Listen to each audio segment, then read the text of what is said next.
Once upon a time in a quiet neighborhood, there was a homeowners association, HOA, that was known for its strict rules and regulations. Among the residents was a woman named Karen, notorious for her overbearing nature and her penchant for enforcing HOA rules with an iron fist. Karen believed that she was the self-appointed guardian of the neighborhood. She would patrol the streets, ensuring that lawns were mowed to perfection and that no one dared to paint their house an unapproved color. But her latest demand was about to take things to a whole new level.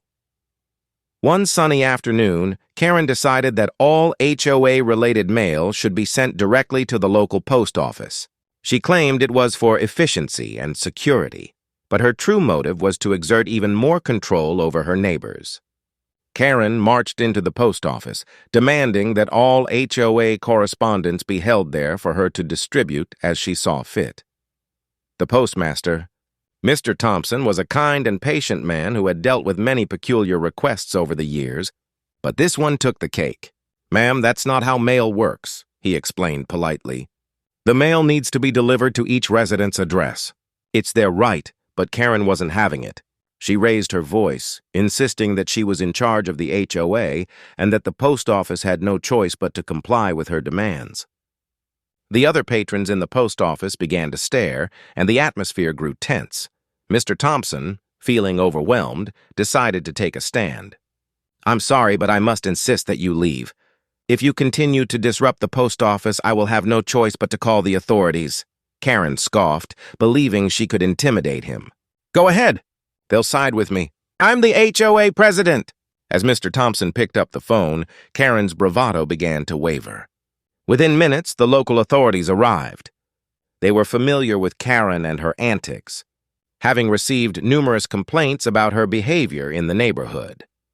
The officers listened patiently as Karen tried to explain her demands, but it became clear that her request was unreasonable. "Ma'am, you cannot dictate how mail is delivered. Each resident has the right to receive their mail at their home," one officer stated firmly. Karen's face turned red with embarrassment as the officers gently but firmly asked her to leave the post office. They assured her that if she had issues with the HOA, she should address them through proper channels, not by attempting to control the mail system, as Karen stormed out.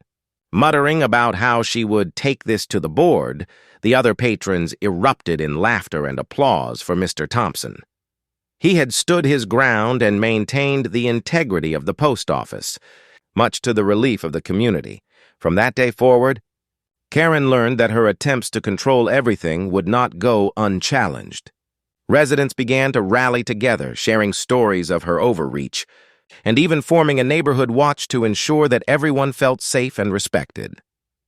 The post office became a symbol of community strength, and Mr. Thompson was hailed as a hero for standing up to the HOA Karen.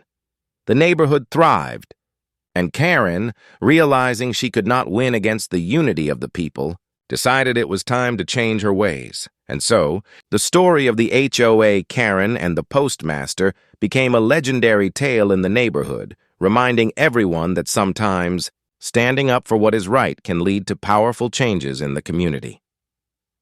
Part 2. The Aftermath. After the incident at the post office, Karen's reputation in the neighborhood took a significant hit. Once seen as the self-proclaimed enforcer of rules, she was now viewed as a nuisance. Neighbors who had previously avoided confrontation began to speak up, sharing their own experiences with her overreach. A new beginning, with the community galvanized against her, Karen found herself increasingly isolated. While she had believed that her demands were for the greater good, she now realized that her heavy-handed tactics were pushing people away. The residents, inspired by Mr. Thompson's bravery, decided to hold a neighborhood meeting to discuss how to reform the HOA and promote a more cooperative spirit. The meeting took place in the community center, and people turned out in droves. They shared their frustrations about Karen's authoritarian style, and many expressed a desire for a more inclusive approach to neighborhood governance. They envisioned an HOA that fostered collaboration rather than fear. The proposal. During the meeting, a resident named Tom suggested forming committees to address various neighborhood issues, such as landscaping, community events, and safety. We can work together to create a set of guidelines that everyone agrees on, he proposed. The idea was met with enthusiastic applause. As the discussions continued, residents began sharing ideas for community events, potlucks, movie nights, and cleanup days. The notion of celebrating their neighborhood rather than policing it took root, and everyone felt a renewed sense of ownership and pride. The vote of no confidence. In the weeks that followed, the neighborhood began to organize more formally. They decided it was time to take action against Karen's leadership in the HOA. A vote of no confidence was proposed, and residents rallied together to gather signatures. The once divided community was now united in their desire for change. Karen, however, was not one to back down easily. She organized a counter-movement, claiming that she was simply doing what was necessary to maintain order. But as she spoke at the next HOA meeting, her words fell flat. The community had found its voice, and they were no longer afraid of her. The showdown. The day of the vote arrived. The atmosphere in the community center was electric, with residents arriving early to ensure their voices were heard. Karen was visibly nervous as she took her seat, surrounded by a growing crowd that had come to support the new vision for their neighborhood. When the votes were counted, the outcome was clear. A decisive majority had voted for change. The residents cheered, and Karen sat in stunned silence. She had lost not just her position, but the support of the very community she had tried to control. A transformative moment. In the weeks that followed, Karen struggled to adjust to her new reality. While many residents were happy to see her go, others felt a sense of pity. They recognized that she had been acting from a place of fear, afraid of losing control and afraid of change. One day, Tom approached Karen. "We want to move forward, but we'd like to invite you to join us in a different way. There's no need for division. We can all work together," he said. Karen was taken aback but appreciated the gesture. For the first time, she felt like she could be part of the community rather than its ruler. A new chapter over time, Karen began to change. She attended community events, participated in the new committees, and even helped organize a neighborhood cleanup day. While she still had her opinions, she learned to express them in a more constructive way. The residents began to see her not as a threat, but as a neighbor who was learning to collaborate. The story of the post office confrontation became a lesson in unity and cooperation. The neighborhood thrived as residents worked together, and the sense of community grew stronger. It was a transformation that no one had anticipated, but it was one that everyone embraced. In the end, Karen found her place in a community built on respect, collaboration, and understanding. And as for Mr. Thompson, he remained the beloved Postmaster, the man who had sparked a change that resonated throughout the neighborhood. Conclusion. The tale of HOA Karen became a reminder that sometimes it takes a moment of conflict to bring people together. With a little courage and a lot of teamwork, even the most divided communities can find common ground and thrive. HOA board member met her. Match at the local post office, the woman everyone in the community of Eagle Creek knew as HOA Karen was a force of nature, specifically, a force dedicated to strictly enforcing every minor regulation and ensuring she was at the center of all community business. She was on the board of the Homeowners Association, but in her mind, she was the HOA. One sunny Tuesday morning, Karen marched into the small, usually quiet local post office. She approached the counter, bypassing the single other customer in line, and tapped her perfectly manicured finger impatiently on the glass partition. "Excuse me," she announced in a voice that was far too loud for the room. "I need you to retrieve all the mail for the Eagle Creek Homeowners Association immediately. I have a very important meeting this afternoon." The postmaster, a seasoned man named Frank who had been working in that office for 30 years, glanced up, a patient but firm expression on his face. "Good morning, ma'am. That mail is sorted into the HOA's P.O. box. You can retrieve it with the key." Karen sniffed dismissively. "Oh, no, that won't do. I don't have the box key, and frankly, I shouldn't need it. I am HOA president." She wasn't. She was the treasurer, but she often used the more imposing title. "The mail is important, and I am demanding you hand all of it over to me right now. Every single piece that has Eagle Creek HOA on it, even if it's addressed to the old management company. I have authority over all HOA documents.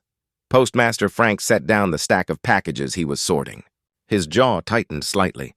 Ma'am, with all due respect, I can only give mail to the authorized P.O. box holder, which requires a specific key or a valid change of ownership form signed by the previous holder and filed with our office.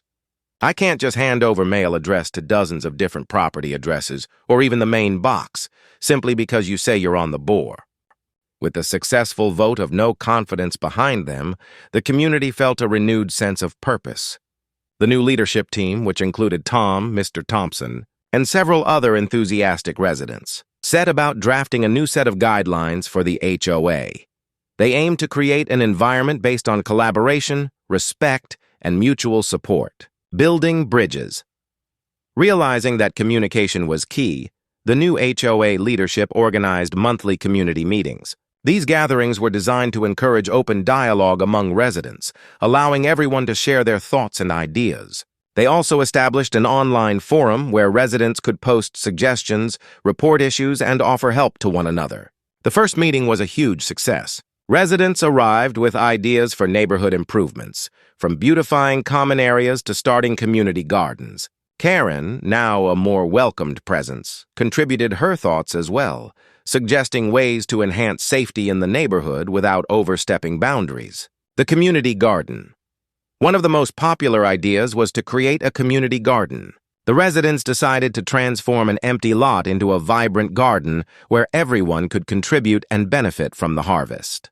They held a weekend event to kick off the project, inviting families to come out, bring tools, and plant seeds together. The sense of camaraderie was palpable as neighbors worked side by side.